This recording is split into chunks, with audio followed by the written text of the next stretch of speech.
Noong 2006, nagtatrabaho ako sa book printing para sa iglesia.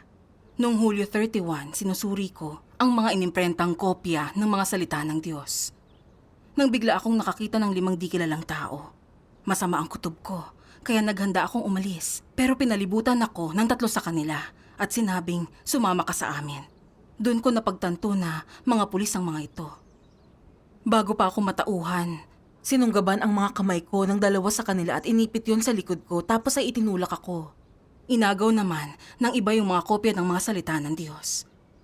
Pagkakita sa napakaraming kahon ng mga salita ng Diyos na kinumpiska ng mga pulis, nahirapan ang puso ko. At naisip ko, paano kung magsabi ang taga-printing company na nag-iimprenta sila para sa akin? Kinamumuhian nila pag nag-iimprenta kami ng mga salita ng Diyos. Hindi pa nagtatagal, isang sister ang inaresto habang naghahatid ng mga kopya ng mga salita ng Diyos. Hindi namin alam kung buhay pa siya o patay na. Nasa mga kamay na ako ngayon ng Partido Komunista. Hindi ko alam kung anong susunod na mangyayari sa akin. Patuloy lang ako sa pagdarasal sa puso ko. Diyos ko, tinulutan niyong maaresto ako ngayon. Gusto ko lang na ilagay ang sarili ko sa iyong mga kamay. Bigyan niyo po ako ng pananalig at lakas. Gaano man karaming sakit at pagpapahirap ang dapat kong tiisin, hindi ko kayo ipagkakanulo. Matapos manalangin, hindi na ako ganun katakot. Handa na akong umasa sa Diyos para sa suporta para sa hinaharap. Salamat sa Diyos. Dinala ako ng mga pulis sa Public Security Bureau. Pagkadating namin, hiniling kong gumamit ng banyo, pero lumapit ang isang pulis at sinampal ako sa muka. At sumigaw, "Anong banyo? Ipasok niyo siya." Hilo ako sa pagkakasampal, lumabo ang paningin ko at di ko nakontrol ang pantog ko. Napakalupit naman nila. Oo nga.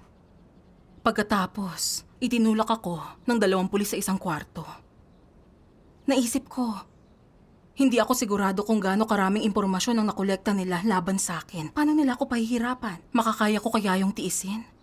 Nagdasal lang ako ng nagdasal sa Diyos at hiniling sa Kanya na bigyan ako ng pananalig at lakas. Matapos manalangin, naalala ko ang mga salita ng Diyos. Maniwala na ang Diyos ang iyong makapangyarihan sa lahat. Dapat kang magkaroon ng paghahangad para sa Diyos. Nasabik na naghahangad habang tumatanggi sa mga intensyon at panlalansi ni Satanas. Huwag mawalan ng pag-asa o manghina, kundi maghangad at maghintay ng buong puso. Aktibong makipagtulungan sa Diyos at alisin sa iyong sarili ang lahat ng humahadlang sa kalooban mo. Amen. Sa patnubay ng mga salita ng Diyos, unti-unting huminahon ang puso ko. Makapangyarihan sa lahat ang Diyos, sa Kanyang suporta, wala akong katatakutan. Kailangan kong manalangin at magtiwala na pangungunahan niya ako. Sa pag-iisip nito, nagkaroon ako ng pananalig at lakas para harapin ang aking mga kalagayan. Salamat sa Diyos. May bakal na katre, ang kwartong pinagdalhan sa akin ng 2 pulis. Pinusasan nila ang kanang kamay ko sa itaas na katre na mas matangkad sa akin. Nakakatayo lang ako sa isang posisyon, hindi ako komportable. Tinanong ako ng isang pulis, "Sino ang leader mo? Paano kayo nag-uusap? Saan mo ipinapadala ang mga kopyang ito ng mga salita ng Diyos?" Hindi ako sumagot, kaya nagbanta siya.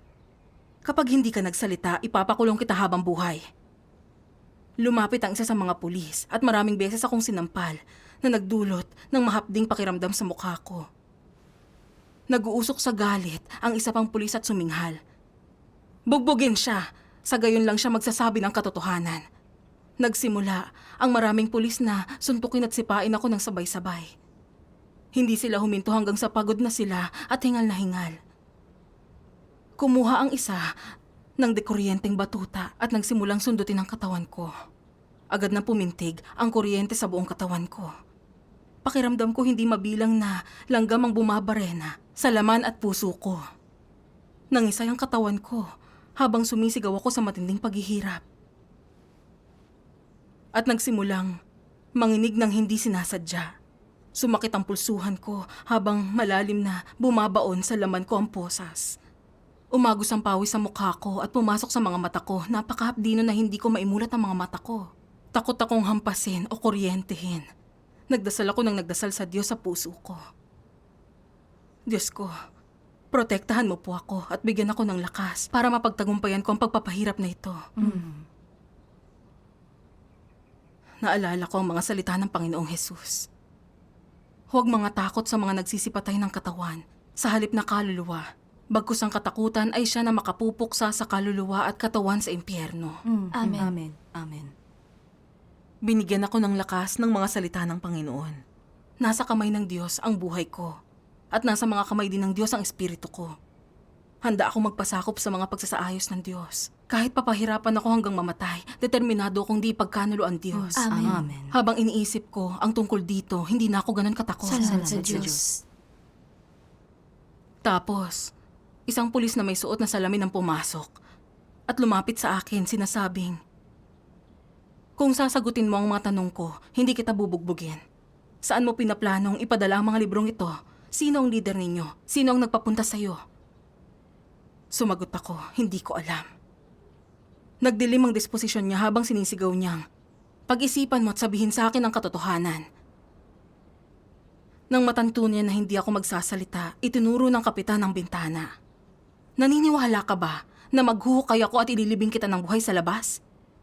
Sabi ko naniniwala ako. Lubos mong ipinagwawalang bahala ang batas at moralidad.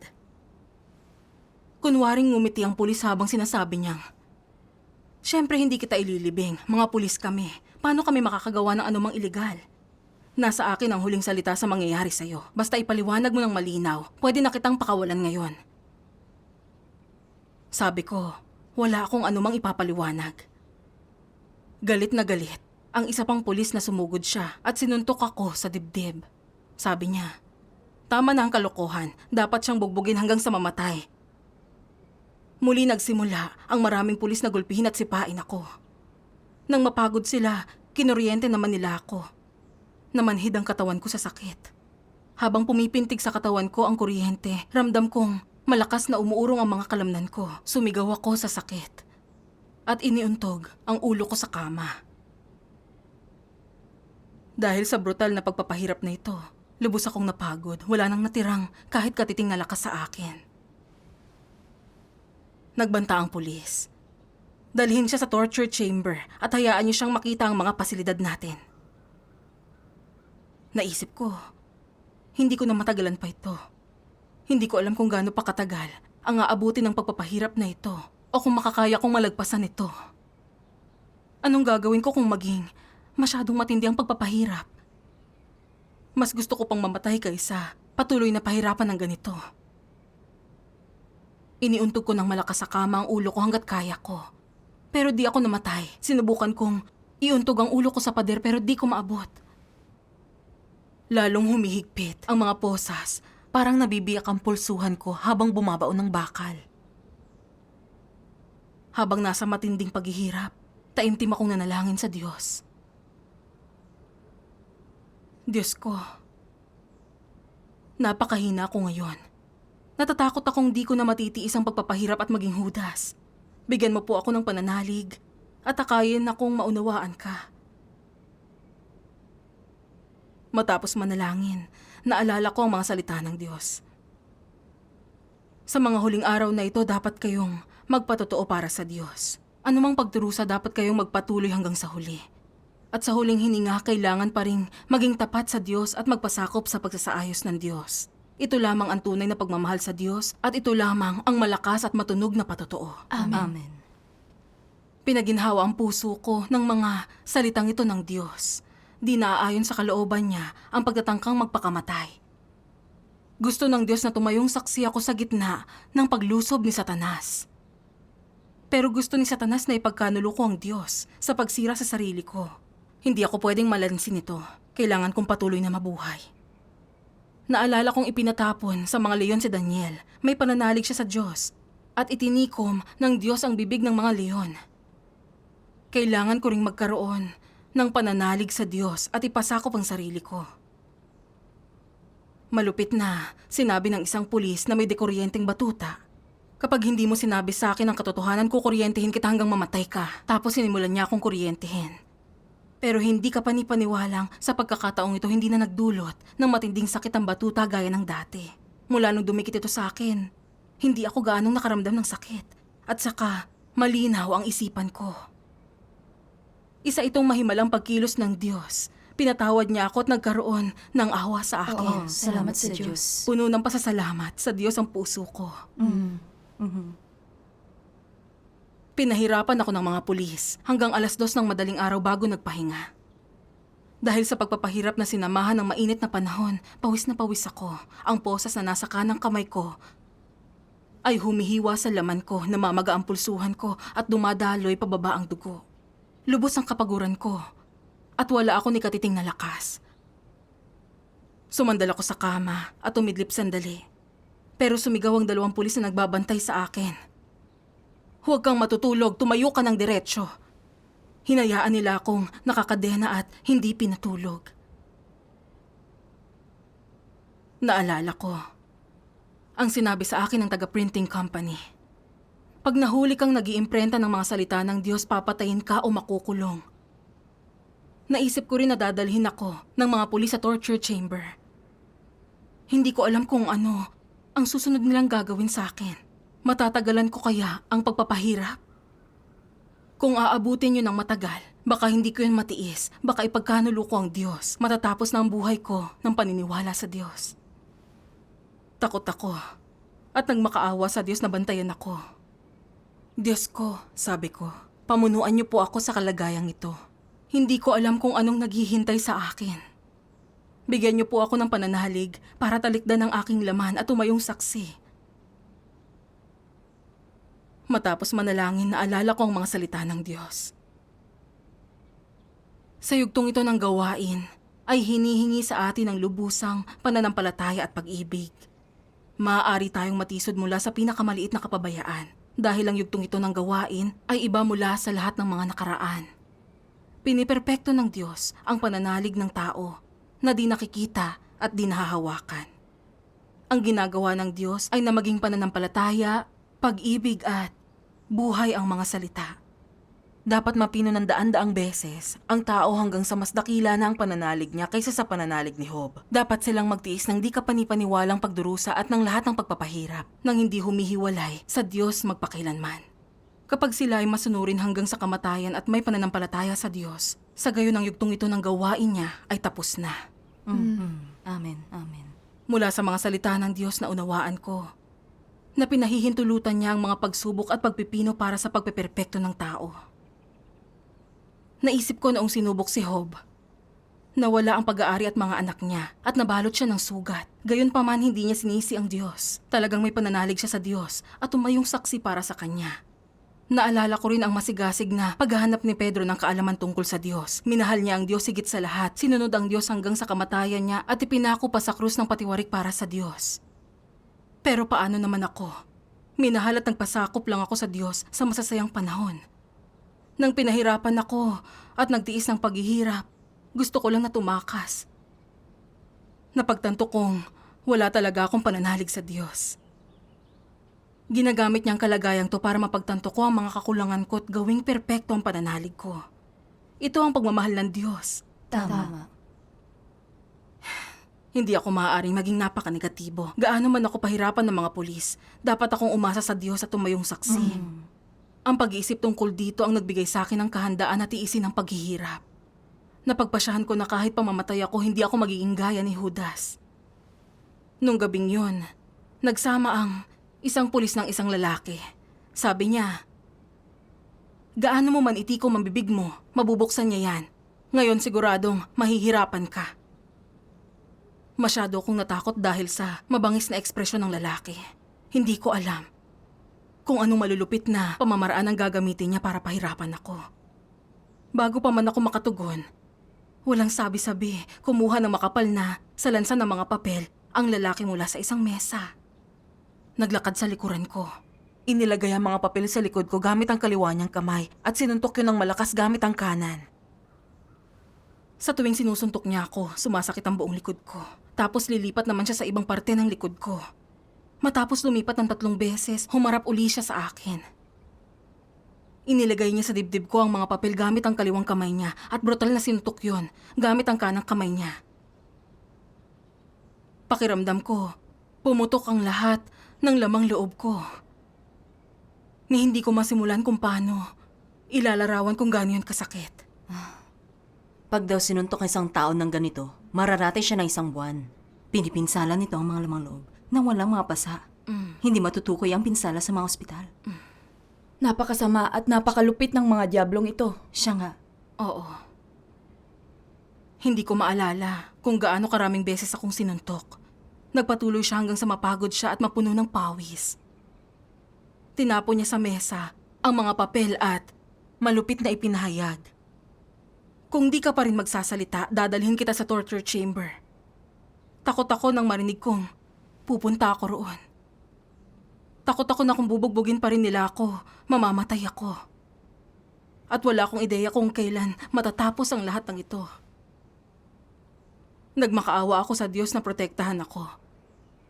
At naalala ko ang mga salita niya. Inialay ni Abraham si Isaac. Ano na ang naialay ninyo? Inialay ni Job ang lahat-lahat. Ano na ang naialay ninyo? Napakaraming nag-alay ng kanilang buhay. Isinuko ang ulo, nagpadanak ng dugo para hanapin ang tunay na daan. Nagawa na ba ninyo ang sakripisyong iyan? Naisip ko ang pag-aalay ni Abraham kay Isaac, ang pagsasakripisyo ni Job. Maraming taon na akong naniniwala at natamasa ako ang pagdidilig at pagtustos. Pero wala pa akong sinasakripisyo. Nahiya ako nang maisip ko ito. Hindi pwedeng isipin ko lang ang kaligtasan ng sarili ko. Kailangan kong isipin kung paano masuklian ang pagmamahal ng Diyos. Oo. Walang natira sa akin, maliban sa buhay ko. Kahit pamamatay ako, kailangan kong tumayong saksi para sa Diyos. Nang determinado na akong isugal ang buhay ko, hindi inaasahang sinabi ng isang pulis. Sa tingin ko, walang saysay na bugbugin siya. Baka wala talaga siyang alam. Tapos umalis na sila. Alam ko na ito ang Diyos na nagbubukas ng daan palabas para sa akin. At puno ang puso ko ng pasasalamat sa Kanya. Salamat sa Salamat Diyos. sa Diyos. Salamat sa Diyos. Matapos yon, pumasok ang isang lalaking pulis. Hinila niya ang buhok ko, hinaplos ang mukha ko, at kinutsa ako sa pagsasabing, "Alam mo, maganda ka eh. Bakit hindi ka pumasok sa prostitusyon? Kung walang mga batang kliyente, hindi magiging problema ang matatanda." Mas para silang mga miyembro ng gang. Imbes na pulis. Oo nga. Napakasama nila. Nandiri. At nagalit talaga ako nang marinig ko ito. Tinitigan ko siya ng masama at hindi na pinansin. Naiinip na sinabi ng isa pang pulis, "Paalisin niyo na siya. Ipaubayan niyo na siya sa mga tao roon." Tapos, itinulak nila ako sa isang kotse. Isang kasamahang sister ang nasa loob din ng kotse. Labis na nababalisa ang puso ko. Inaresto rin siya gaya ng ginawa sa akin. Pero hindi kami makapag-usap. Patuloy akong tumawag sa Diyos sa puso ko. Hinihiling na akayin kami. Mga bandang hating gabi, dinala kami ng pulis sa isang detention house at pinaghiwalay kami. Inutusan ako ng officer na maghubad para kapkapan. At pinag-squat niya ako ng maraming beses. Hiyang-hiya talaga ako. Kinamuhian ko ang Partido Komunista. Inilagay nila ako sa selda para sa mga may mabigat na pagkakasala. May 11 tao sa loob. May nangangalakal ng droga, mamamatay tao, magnanakaw at nagbebenta ng aliw. Noong panahong yun, isang nangangalakal ng droga ang gusto akong bugbugin. Pero sinabi ng pinuno ng selda, "Huwag mo siyang saktan, sapat na ang pamamaga niya." Nagpasalamat ako sa Diyos sa pagprotekta niya sa akin. Salamat sa Sa Diyos. Diyos. Noong sumunod na araw, pinahugasan sa akin ang banyo, pinaglinis at pinagawa ang mga gawaing gawa sa kamay. Dahil namamaga ang kamay ko, hindi ko mahawakan ng karayom. Pero kailangan ko pa rin itong matapos. Kapag nabigo ako, pagagalitan ako. Araw-araw matatabang na pagkain ang kinakain ko. Sa gabi, mayroon akong 2 oras na paggawa. Kailangan ko ring isaulo ang mga panuntunan ng kulungan. Matapos ang 1 buwan, dinala ako ng pulis sa Public Security Bureau.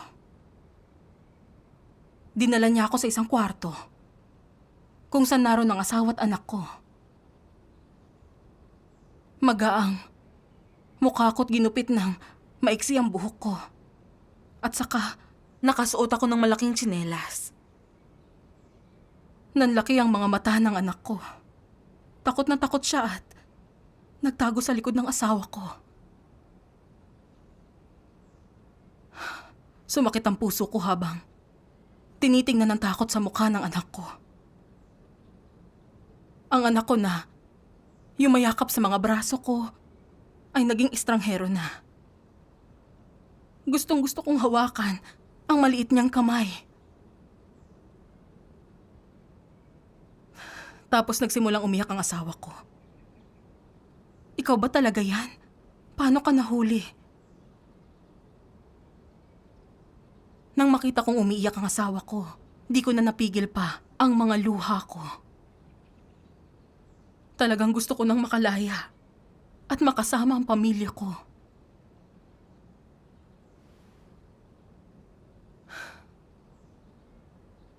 At sumigaw ako sa Diyos. Sa puso ko nabantayan ang aking puso. Naalala ko ang mga salita ng Diyos. Ang mga tao ko'y dapat magbantay laban sa mga pakana ni Satanas, bantayan ang pasukan ng bahay ko upang di mabitag ni Satanas, kundi huli na ang pagsisisi. Naging malinaw sa akin ang lahat. Isa ito sa mga panlalansi ni Satanas. Ganun na nga. Ginagamit ni Satanas ang mga emosyon ko para ipagkanulo ang Diyos. Pero hindi ko hahayaang mabitag ako. Pinigil ko ang mga luha ko. Patuloy na nagmakaawa sa Diyos. Tinanggal ng isang pulis ang posas ko. Sinabi sa asawa ko, kausapin mo siyang mabuti. Kapag sinabi niya na sa amin ang kailangan naming malaman, makakauwi na siya. Tapos, isang pulis ang pumasok. Tinuro niya ang anak ko't sinabing, tingnan niyo ang kawawang batang to. Napakaliit niya pa. Isa kang ina na wala sa bahay para alagaan ang anak. Pero alam kong pakana ito ni Satanas. Kaya wala akong sinabi. Salamat sa Diyos. Nang mabigo ang mga pulis, pinaalis na nila ang asawa ko. Napuno ng sakit ang puso ko habang pinapanood ko silang palayo. Sinira ng Partidong Komunista ang maganda kong pamilya. Napuno ng puot ang puso ko dahil doon. Naalala ko ang himno ng mga salita ng Diyos. Bakit naglalagay ng di mapapasok na balakid sa gawain ng Diyos? Bakit gumagamit ng pandaraya upang linlangin ang mga tao ng Diyos? Nasaan ang tunay na kalayaan at lehitimong mga karapatan? Nasaan ang katarungan? Ang kaaliwan at init? Bakit magpapakana upang lansihin ang mga tao ng Diyos? Bakit pinipigil ang pagdating ng Diyos? Bakit tinutugis ang Diyos hanggang wala na siyang mapagpahingahan? Paano ito di magbubunsod ng galit? Ang libu-libong taon ng puot at pagkamakasalanan ay naiipon sa puso, nakaukit dito. Paanong di ito pupukaw ng pagkasuklam? Ipaghiganti ang Diyos. Ganap na lipulin ng kanyang kaaway. Ngayon na ang oras. Matagal nang tinipon ng tao ang kanyang lakas. Nailaan na ang lahat ng pagsisikap upang punitin ang mukha ng demonyong ito.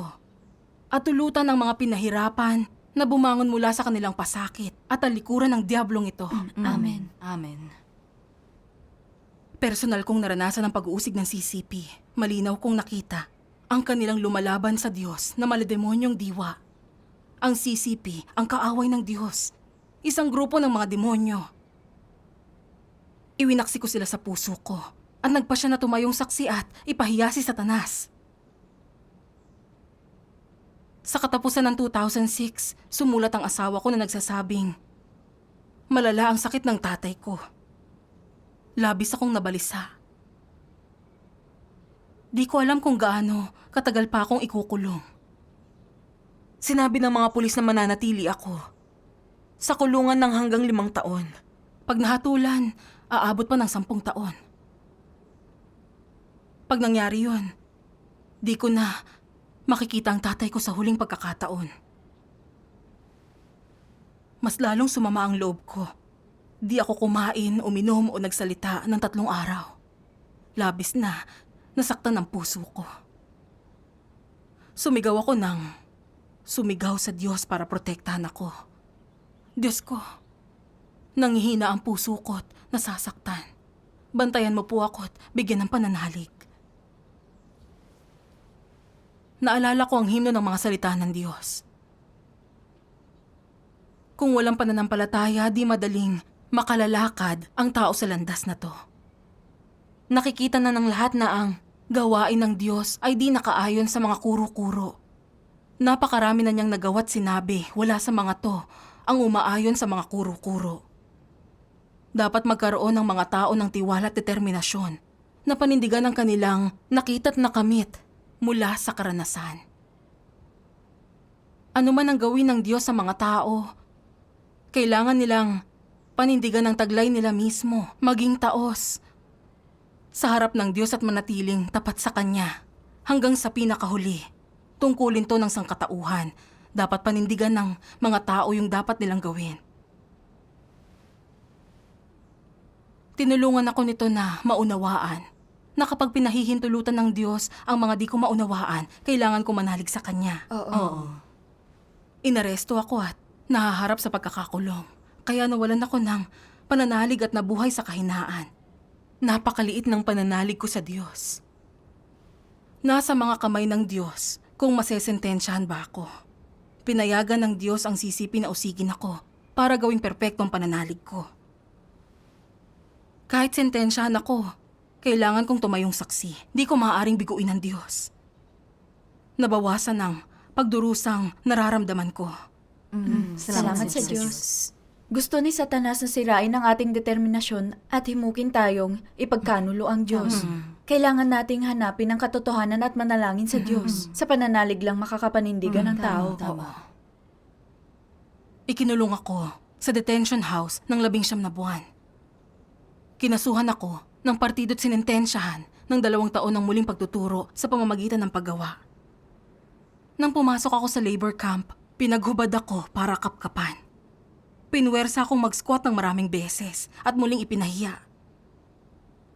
Kailangan kong gumawa ng mga gawang kamay sa loob ng 10 oras araw-araw. Ang pagkabigo'y nangangahulugan ng mas mahabang pagkakakulong. Kailangan naming gumising ng maaga't mayroon lang kaming 5 minuto bago magsimula ang military training. Malamig ang ipinapaligo namin sa parehong taglamig at tag-init. Mabaho ang mga damit namin dahil di naaarawan. Kapag lumabag kami sa mga panuntunan, pinapagawa kami ng ekstrang araw ng gawain. Nung una akong pumasok sa kampo, mahina ako't mababa ang blood sugar ko. Kapag nasisinaga ng araw ang lugar na pinagsasanayan namin, nahihilo at nanghihina ang mga kamay at paa ko.